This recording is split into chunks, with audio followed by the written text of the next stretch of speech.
So, bali, tradisyon na nila dito. It started since 1940 na nag-iiwan ng kahit ano ang mga travelers. Kasi nga, going here, traveling here, super haba ng biyahe na wala ring signal. So, kaya parang 77,000 signs or plates na nandito. Actually, hindi lang siya plate.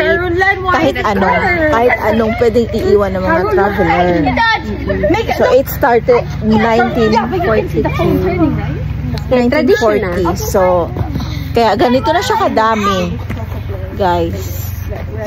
Talaga amazing. Dahil amazing dahil talagang nag-iiwan yung mga tao na talagang nagta-travel somewhere. Yan from bali by land, no? Traveling by land. Grabe. Meaning, may galing ng lakad tayo. Washington, US. Sa US. So, syempre, malapit lang yung US dito. So, ayun guys. Sana may natutunan tayo today. Ayan, anything lang na nilalagay ng mga nagpupunta dito kung saan-saan. So,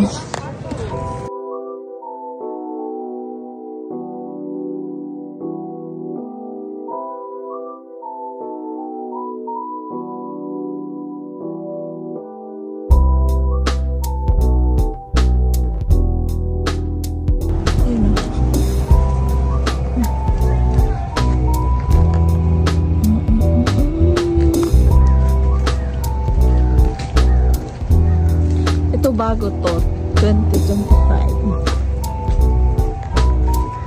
So, anything lang siya na pwede nilang idikit or ilagay. Ang lawak niya talaga. Grabe. Hi.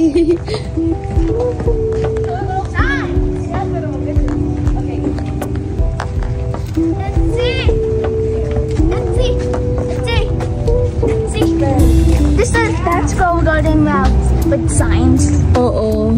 Ay, hala, oo, be. At yun na, careful!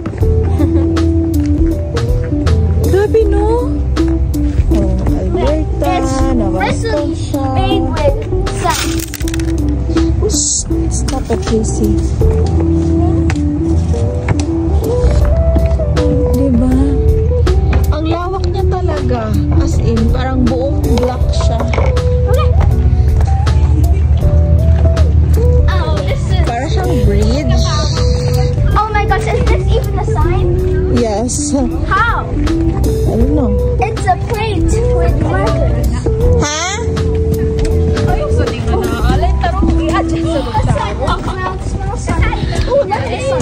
Bakit? Grabe din, no? Ang lawak niya.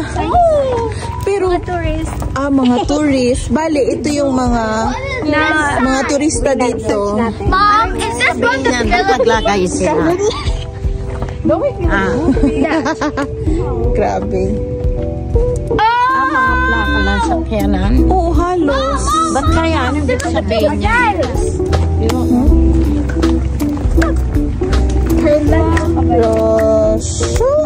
Wait, I think they're naming the bears. Ay, oo. May mga galing sa Guam. Merong sa Hawaii. Got a picture? Aloha State.